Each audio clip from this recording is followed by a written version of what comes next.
I consider myself a super family-centered person, whether that means my friends who I consider family or my actual family who I am very lucky to be super close to for the most part. My dad was super artistic and my whole family's super artistic. My dad does a lot of photography stuff, and that's kind of how I got my start in cinematography, because I got a hand-me-down camera from him. And my mom is also an interior designer, and she comes from a very artistic, very musical family as well. So I've kind of grown up with a lot of musical and artistic influence.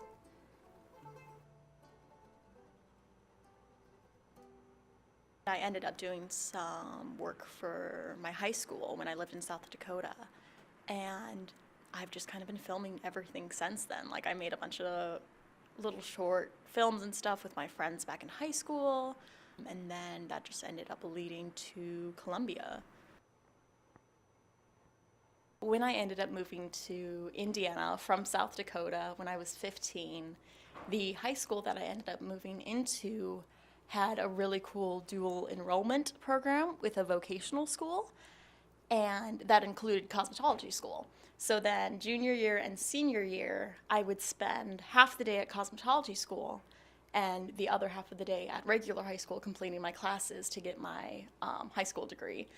And so I ended up graduating high school and cosmetology school at the same time with my cosmetology degree, which was super helpful because I wouldn't have come to college if it hadn't been for that opportunity. I would have just ended up graduating high school and then going to beauty school and then just jumping right into career path. So I'm super happy that I was able to come to college and was given that amazing opportunity.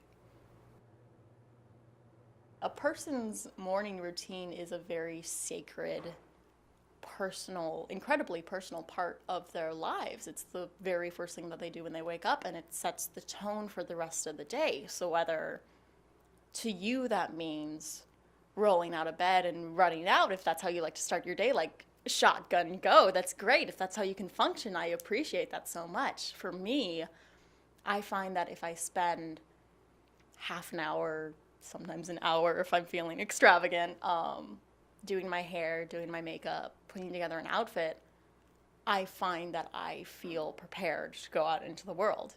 And I feel like I have so much control over my image. And it goes the same way when other people allow me to do their hair or makeup, because it's such a privilege to be able to alter someone's self-confidence and how they see themselves.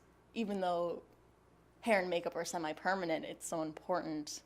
It's such an important part of that person's body that you're altering, and something like, especially people with longer hair and stuff like that, takes years and years to grow. It's such a personal part of your body that somebody is like somewhat permanently altering. It's a really big deal, and I love that I've been given the privilege for that. So many people see doing hair and doing makeup as just an exchange where, like, I'll pay you to do my hair, and it's so much more than that. I feel like a lot of people don't realize how important it is to somebody's mental health and how they see themselves. They're both such visual and delicate arts, I feel like, and they both require such a careful eye.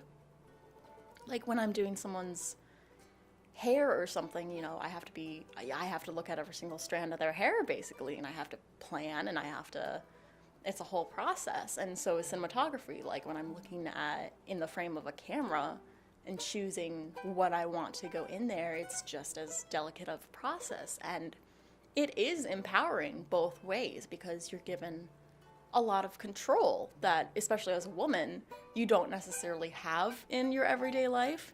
So it's super empowering being able to take that control for yourself.